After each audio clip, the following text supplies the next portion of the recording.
إن الحمد لله نحمده ونستعينه ونستغفره ونعوذ بالله من شرور أنفسنا ومن سيئات أعمالنا. من يهده الله فلا مضل له ومن يضلل فلا هادي له، وأشهد أن لا إله إلا الله وحده لا شريك له، وأشهد أن محمدا عبده ورسوله أرسله بالحق بشيرا ونذيرا. يا أيها الذين آمنوا اتقوا الله حق تقاته ولا تموتن إلا وأنتم مسلمون.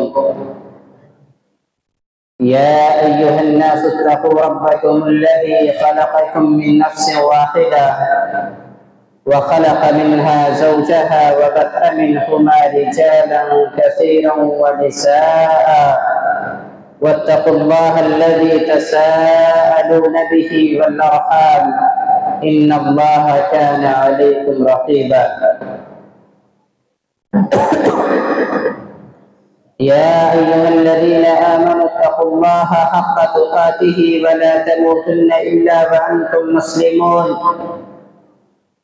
يا أيها الذين آمنوا اتقوا الله وقولوا قولا سديدا يصلح لكم أعمالكم ويغفر لكم ذنوبكم، ومن يطع الله ورسوله فقد فاز فوزا عظيما. أما بعد، فإن خير الحديث كتاب الله، وخير الهدي هدي محمد صلى الله عليه وسلم، وشر الأمور محدثاتها، وكل محدثة بدعة، وكل بدعة ضلالة، وكل ضلالة في النار. قال الله تبارك وتعالى في كلامه المنزل: إن الله لا يغفر أن يشرك به ويغفر ما دون ذلك لمن يشاء، ومن يشرك بالله فقد ضل ضلالا بعيدا. وقال نبينا مكرم صلى الله عليه وسلم: اجتنبوا السبع الموبقات. قيل: وما قلنا يا رسول الله؟ قال: الشرك بالله، والسحر، وقتل النفس التي حرم الله إلا بالحق، وأكل الربا، وأكل مال اليتيم، والتولي يوم الزحف، وقذف المحسنات المؤمنات الغافلات.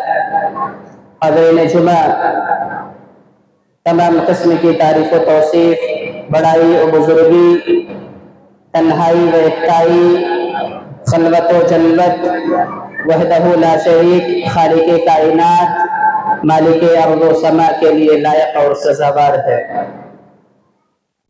کروڑہ کروڑ درود و سلام نازل ہو آخری نبی جناب محمد عربی صلی اللہ علیہ وسلم پر۔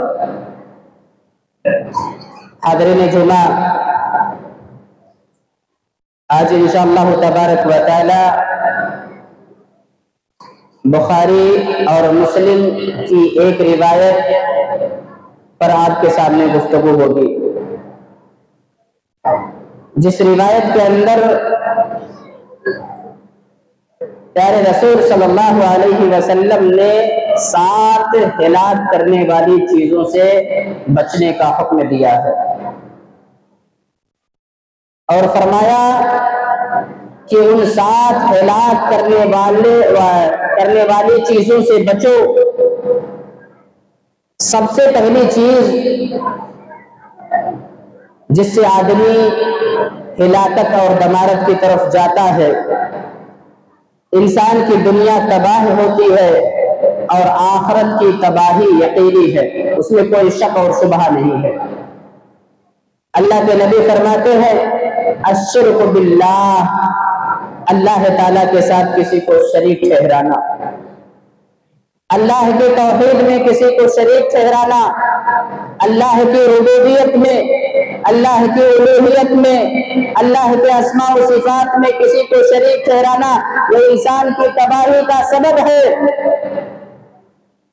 اللہ کی ربوبیت میں شریک کرنے کا مطلب یہ ہے کہ انسان ایک طرف اللہ کو خالق مانے اللہ کو رازق مانے، اللہ کو مدبر الامور مانے، اللہ کو مسبب الاسباب مانے، اللہ کو موت و حیات کا مالک مانے، تمام امور اور تمام افعال کی نسبت اللہ کی طرف کرے، لیکن ساتھ ہی ساتھ یہ عقیدہ رکھے کہ اللہ کے ساتھ فلاں کو بھی یہ طاقت حاصل ہے کہ وہ روزی دے دے۔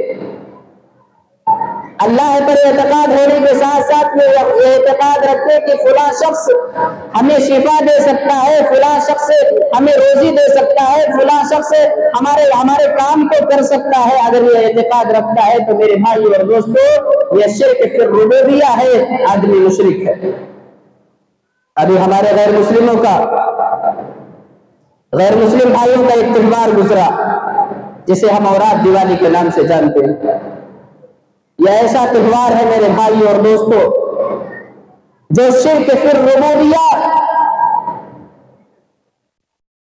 یعنی اللہ رب العالمین کی ربوبیت میں شرک کیا جاتا ہے۔ اس تہوار کے اندر کھلے طور پر یہ شرک کیا جاتا ہے اور یہ اعتقاد رکھا جاتا ہے کہ اس دن لکشمی جی ہمارے گھروں میں آتی ہے، لکشمی جی کے آنے کی وجہ سے ہمارے گھروں میں برکت آئے گی، جس کی وجہ سے وہ گھروں میں چراغاں کرتے ہیں، گھروں کے اندر لائٹنگ کرتے ہیں، گھروں کی صفائی ستھرائی کرتے ہیں اور لکشمی جی کی مورتیوں کو اپنے گھروں میں رکھتے ہیں۔ ان کا یہ اعتقاد ہوتا ہے کہ ان کے آنے سے ہمارے گھروں میں روزی آئے گی، ان کے آنے سے ہمارے گھروں کے اندر رزق آئے گی۔ یہ جب ہمارے گھروں کے اندر آئیں گی، ہمارے گھروں کی صفائی دیکھیں گی، ہمارے گھروں کی لائٹنگ دیکھیں گی، ہمارے گھروں کی جود و سخاوت دیکھیں گی، تو یہ ہمارے گھروں کے اندر رزق دے کر کے جائیں گے، جس کی خوشی میں میرے بھائی اور دوستوں وہ مٹھائیاں تقسیم کرتے ہیں، ایک دوسرے کو کھانا کھلاتے ہیں۔ یہ شرک فی الربوبیہ ہے۔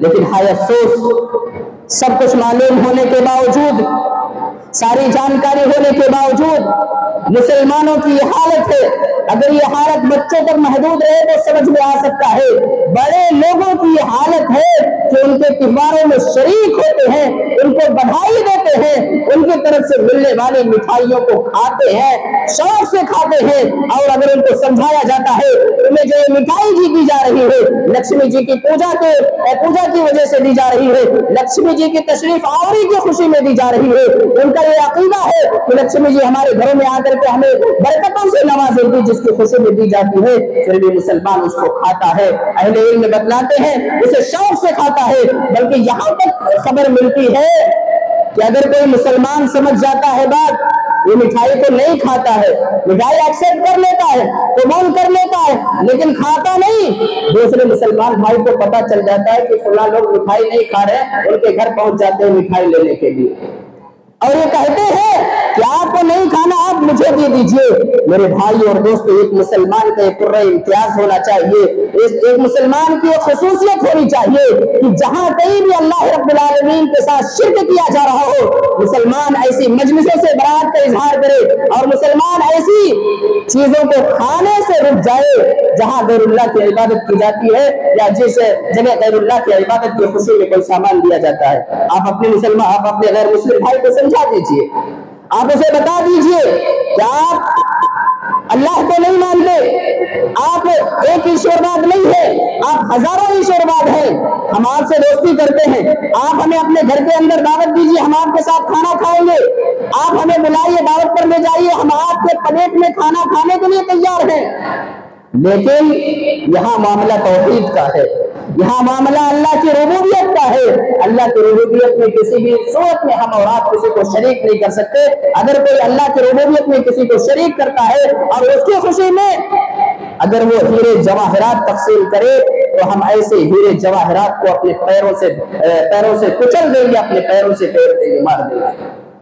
نہیں چاہیے ایسی چیز، خواہ وہ کھانے کی چیز ہو یا کھانے کے علاوہ کوئی چیز ہو، اگر غیر اللہ کی عبادت کی خوشی میں دی جاتی ہے تو کسی مسلمان کے لیے کھانا جائز اور درست نہیں ہے۔ یہ تو کھانے کے تعلق سے بات ہو گئی۔ ہمارے بہت سارے نوجوان ایسے ہیں جو اس فیسٹیول کے اندر صرف مٹھائیاں نہیں کھائیں بلکہ اس فیسٹیول کے اندر انہوں نے شراکت کا اظہار کیا، پٹاخے پھوڑے، مسجدوں کے سامنے پٹاخے پھوڑنے والوں کی تعداد مسلمانوں کی زیادہ بتائی گئی میرے بھائی اور دوستوں، اور بعض تو ایسے ہیں پٹاخے پھوڑنے کے بعد اس کی ویڈیوگرافی کی گئی اور اس کو مسلمانوں کے چینلوں پر اپلوڈ کیا گیا۔ ذرا آپ تصور کریں کہاں پہ ہم ہو گئے۔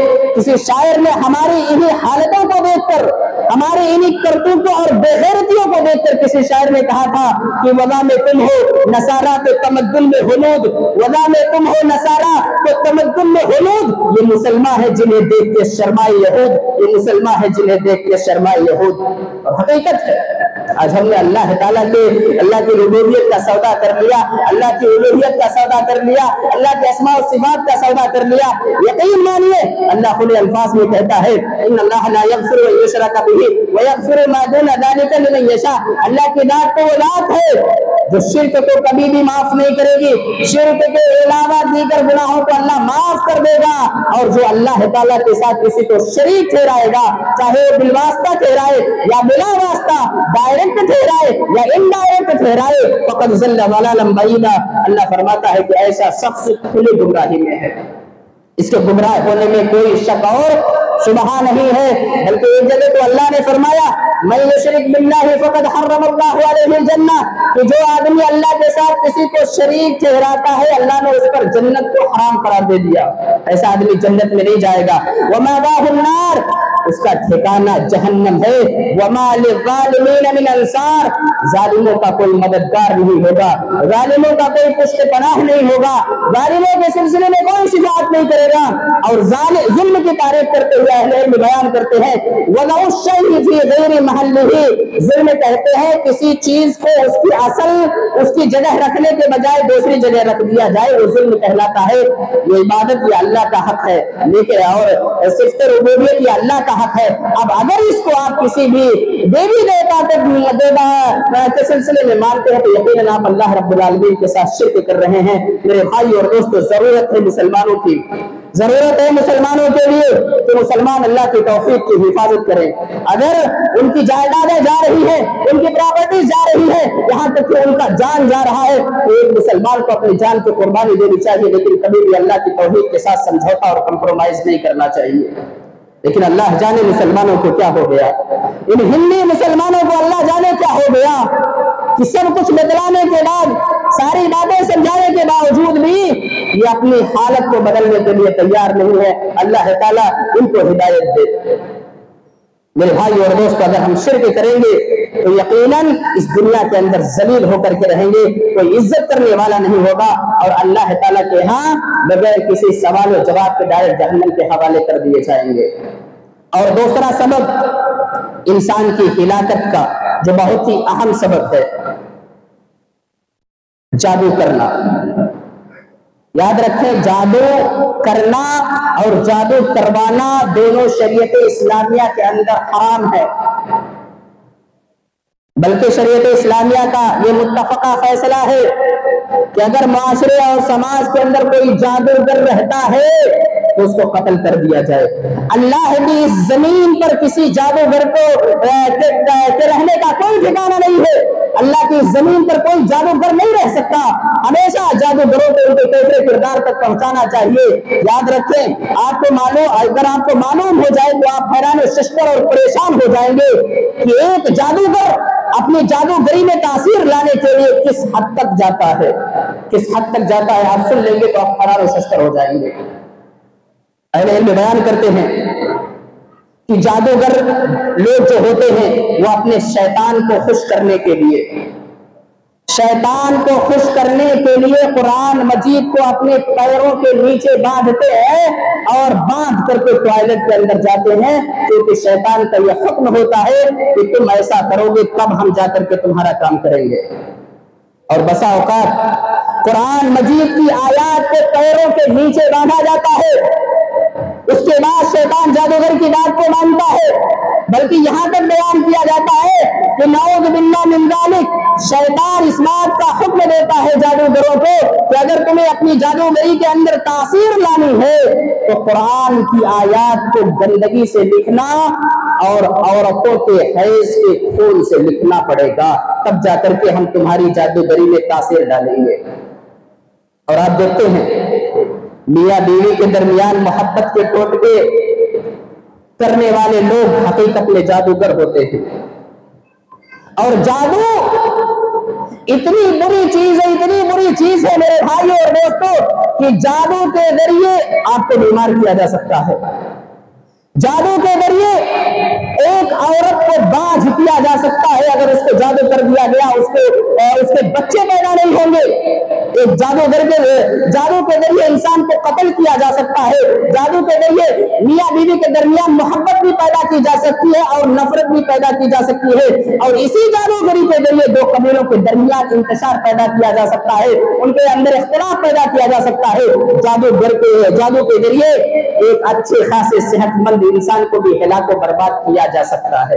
اتنی تاثیر جادو کے اندر ہے. اور اس کی تاثیر کی حقیقت اگر آپ کو جاننی ہے تو اللہ کے نبی صلی اللہ علیہ وسلم کی زندگی کو دیکھ لیں. پیارے نبی صلی اللہ علیہ وسلم کو بھی جادو کیا گیا تھا. اما عائشہ رضی اللہ تعالی عنہا بیان کرتی ہیں کہ قبیلہ بنو زریق کا ایک شخص تھا. اس نے جس کا نام لبید بن عاصم تھا, اس نے نبی کریم صلی اللہ علیہ وسلم پر جادو کر دیا. اور جب اللہ کے نبی صلی اللہ علیہ وسلم پر جادو کیا گیا تو اللہ کے نبی صلی اللہ علیہ وسلم اس جادو سے متاثر ہوئے, اتنا متاثر ہوئے کہ اللہ کے نبی صلی اللہ علیہ وسلم کو لگنے لگا تھا کہ آپ نے فلاں کام کر لیا ہے, لیکن حقیقت میں آپ اس کام کو کیے نہیں ہوتے تھے. ایسے لگتا تھا کہ میں نے تو فلاں کام کر لیا, میں تو پورا اس کام کو کر کے فارغ ہو گیا, لیکن وہ کیے نہیں ہوتے تھے. اما عائشہ بیان کرتے ہیں ایک مرتبہ اللہ کے نبی صلی اللہ علیہ وسلم رات کے وقت یا دن میں, راوی کو شک ہے, فرماتے ہیں میرے پاس اللہ کے نبی موجود ہوتے ہیں اور کہتے ہیں کہ اے عائشہ, اللہ تعالیٰ نے میری دعا کو قبول کر لیا ہے. میرے پاس دو آدمی آئے تھے, ایک آ کر کے میرے پیر کے پاس بیٹھ گیا اور ایک آ کر کے میرے سر کے پاس بیٹھ گیا. اس میں سے ایک نے کہا ما وجع الرجل, اس آدمی کو کیا ہوا, یعنی اللہ کے نبی کو کیا ہوا. دوسرے شخص نے کہا مطبوب, ان پر جادو کیا گیا ہے. پھر ایک شخص نے کہا کس نے جادو کیا, تو دوسرے نے کہا لبید بن عاصم نے جادو کیا. دوسرے نے کہا کس چیز میں جادو کیا, کہا کہ بالوں اور کنگھی اور کھجور کے خوشے کے غلاف میں کیا گیا.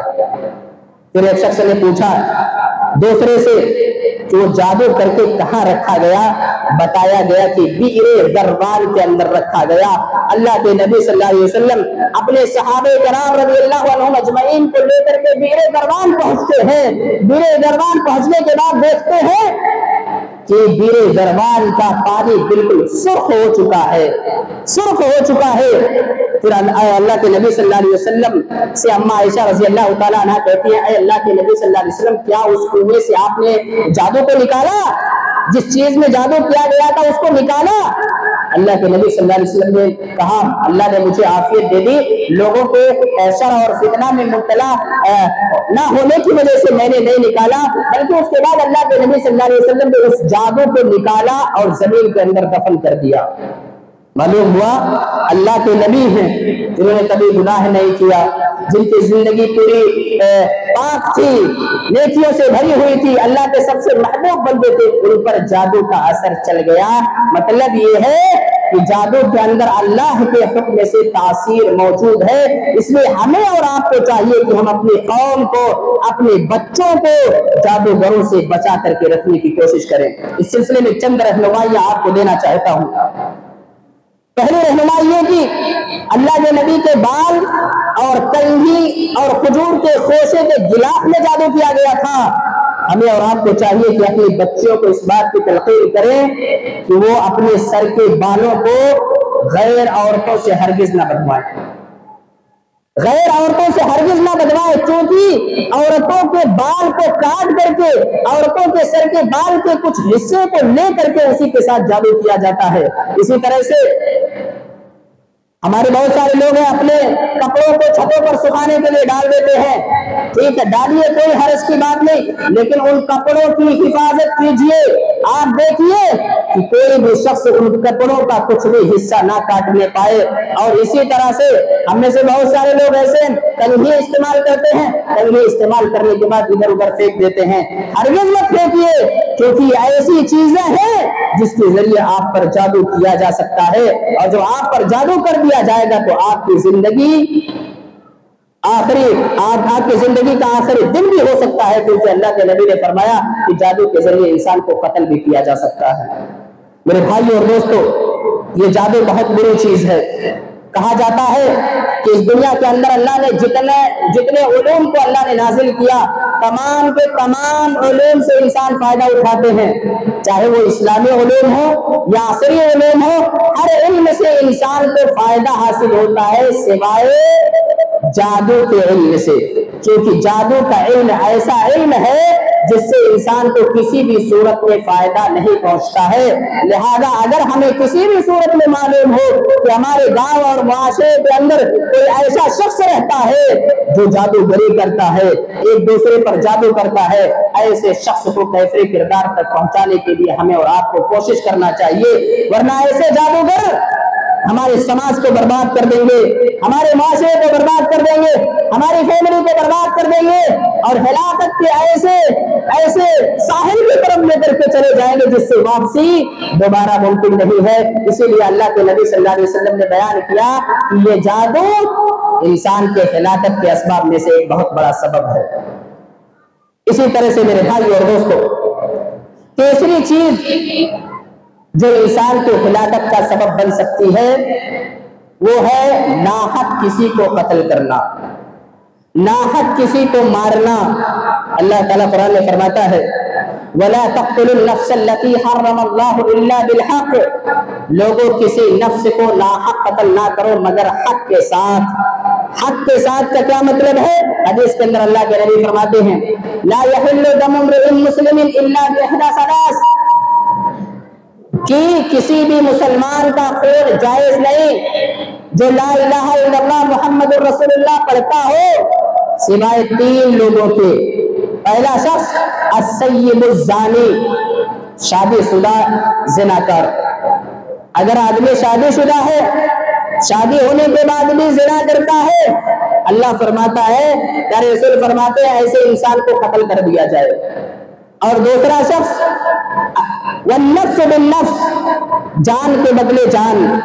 اگر آپ کو کسی نے قتل کر دیا, آپ کی فیملی کو کسی نے قتل کر دیا, تو آپ کے لیے ضروری ہے کہ قاتل کو بھی قتل کیا جائے, یا اگر قاتل بھاگ جاتا ہے اور آپ کو معلوم ہو جاتا ہے کہ قاتل فلاں قبیلے کا ہے تو اس قبیلے کے کسی شخص کو قتل کرنا چاہیے, کیونکہ ایسا قتل شریعت اسلامیہ کے اندر منع نہیں ہے, بلکہ ایسے قتل کا حکم دیا گیا ہے تاکہ کوئی بھی انسان کسی ناحق طور پر کسی غیر مجرم انسان کو قتل نہ کرے. اور آخری شخص التارک لدینہ, دین اسلام کو چھوڑ کر جانے والا. یاد رکھیں دین اسلام کا وصول ہے, اگر آپ دین اسلام میں آنا چاہتے ہیں تو آئیے, سواگت ہے, کوئی دقت نہیں, آپ کا استقبال ہے, لیکن آنے کے بعد آپ کو جانے کی گنجائش نہیں ہے. آپ اسلام کو قبول نہیں کرتے, ٹھیک ہے کوئی بات نہیں, آپ اپنے دھرم پر عمل کرو, آپ کا معاملہ اللہ کے سپرد ہے, لیکن اسلام میں آنے کے بعد اگر اسلام سے پھر کر کے جاؤ گے تو شریعت اسلامیہ کا حکم یہ ہے کہ ایسے انسان کو قتل کر دیا جائے. ایسے انسان کا اللہ کی زمین پر رہنے کا کوئی حق نہیں ہے.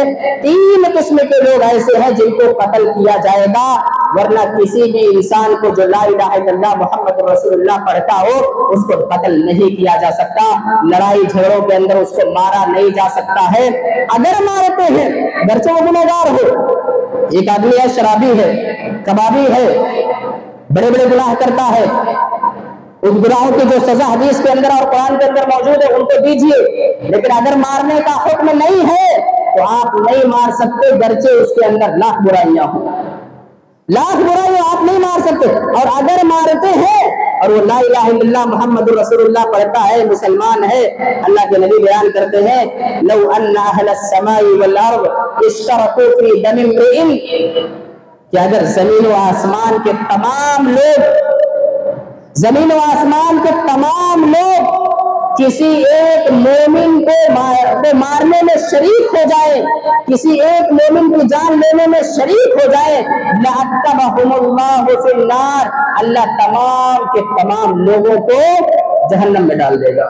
ایک مسلمان کی اہمیت ذرا دیکھیے آپ، ایک مسلمان پر کو تو اس پر اللہ کا احسان ماننا چاہیے، اللہ کی تعظیم اور اللہ کی عزت کرنی چاہیے کہ اللہ نے صرف لا الہ الا اللہ محمد رسول اللہ پڑھنے کی وجہ سے اللہ نے اس کی جان کی حفاظت کر دی، اور اگر اس کو کسی نے ناحق طور پر مار دیا تو مارنے والے زمین و آسمان کے تمام لوگ ہی کیوں نہ ہو جائے، اللہ تعالیٰ زمین و آسمان کے تمام لوگوں کو جہنم رسید کر دے گا۔ یہ ایک مسلمان کی عزت کا اندازہ آپ اس بات سے کر سکتے ہیں میرے بھائی اور دوستو۔ آج دیکھا یہ جاتا ہے ترقی یافتہ اس دور میں بہت سارے لوگ ایسے ہیں، بہت سارے مسلمان ایسے ہیں، بلکہ بہت سارے نمازی ایسے ہیں کہ بچوں کو بغیر کسی عذر شرعی کے، بغیر کسی پریشانی کے ماں کے پیٹ کے اندر ہی انہیں مار دیتے ہیں۔ وہ بچہ ابھی سورج کی روشنی نہیں دیکھا ہوتا ہے، اس دنیا کے اندر نہیں ہوتا ہے، لیکن اس کے باوجود فقر و فاقہ کے ڈر سے، کثرت اولاد کے ڈر سے ایسے بچے کو اسی ماں کے پیٹ کے اندر مار دیا جاتا ہے۔ میرے بھائی اور دوستو، اللہ تعالیٰ قرآن میں فرماتا ہے وَإِذَا الْمَوْءُودَةُ سُئِلَتْ، کہ جب چھوٹے چھوٹے معصوم بچوں سے پوچھا جائے گا بِأَيِّ ذَنبٍ قُتِلَتْ، تمہیں کس جرم میں قتل کیا گیا ہے، چاہے وہ ماں کے پیٹ میں رہنے والا بچہ ہو، اگر اس کے اندر جان آ گئی ہے، کوئی شرعی عذر نہیں ہے، آپ نے اس کو مار دیا، اس کی بھوڑ ہتیا کر دی، یا بچہ پیدا ہو گیا اپاہج ہے، اس کے اندر عیب ہے، اس کے اندر نقص ہے، آپ کو سماج اور معاشرے کا خیال آ رہا ہے کہ ہمارے یہاں تو ایسے بچے کی پیدائش ہوئی ہے، سماج اور معاشرے میں لوگ سنیں گے تو کیا کہیں گے، ایسے صورت میں اگر اس کی جان آپ لے لیتے ہیں تو قیامت کے دن اس جان سے اللہ تعالیٰ پوچھے گا بِأَيِّ ذَنبٍ قُتِلَتْ، اے جان تجھے کس جرم میں مارا گیا، تجھے کس گناہ کے بدلے میں مارا گیا، وہ جان اس وقت کیا جواب دے گی، ہمیں اور آپ کو سوچ لینا چاہیے۔ اس جان کی کیا غلطی ہے، یہاں تک کہ شریعت اسلامیہ کے اندر اس بات کا تاکید حکم دیا گیا ہے کہ اگر ماں کے پیٹ میں پلنے والا بچہ حرامی ہے، ماں کے پیٹ میں پلنے والا بچہ حرامی ہے، اس حرامی بچے کو بھی مارنے کی اتھارٹی کسی کو حاصل نہیں ہے۔ اگر کوئی مارتا ہے تو اللہ تعالیٰ اس حرامی بچے سے بھی قیامت کے دن پوچھے گا بِأَيِّ ذَنبٍ قُتِلَتْ، تجھے کس گناہ کے جرم میں قتل کیا گیا۔ جو غلطی کیا ہے، جس نے زنا کیا ہے، اس کو کیفر کردار کو پہنچائیے، اس کو سزا دیجیے، لیکن ماں کے پیٹ میں پلنے والا حرام بچہ وہ گنہگار نہیں ہے، وہ مجرم نہیں ہے، اس کو مارنے کا حق کسی اور کو حاصل نہیں ہے۔ اگر ہم مارتے ہیں تو اس کا انجام یہ ہوگا، اس دنیا کے اندر اللہ ہماری زندگی کو تنگ کرے گا، اور آخرت کے اندر ہمارا انجام کیا ہوگا یہ اللہ تعالیٰ ہی بہتر جانتا ہے۔ اس سلسلے میں ہمیں اور آپ کو کسی کو بھی جانکاری نہیں ہے کہ اللہ تعالیٰ اوپر ہمارے ساتھ اور آپ کے ساتھ کیا کرے گا۔ اللہ تعالیٰ سے دعا ہے اللہ تعالیٰ ہمیں اور آپ کو مذکورہ باتوں پر عمل کرنے کی توفیق عطا فرما۔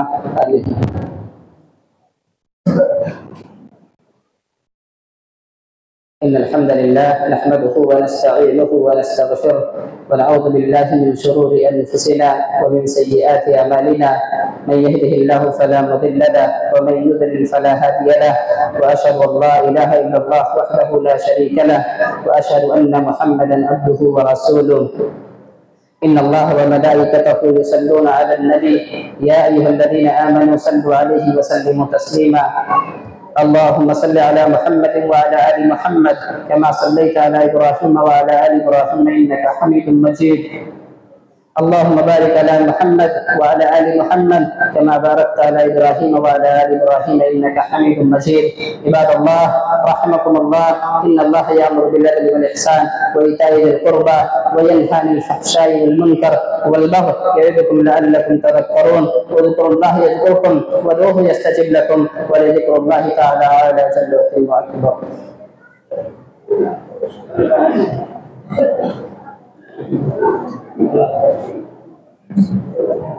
Thank you.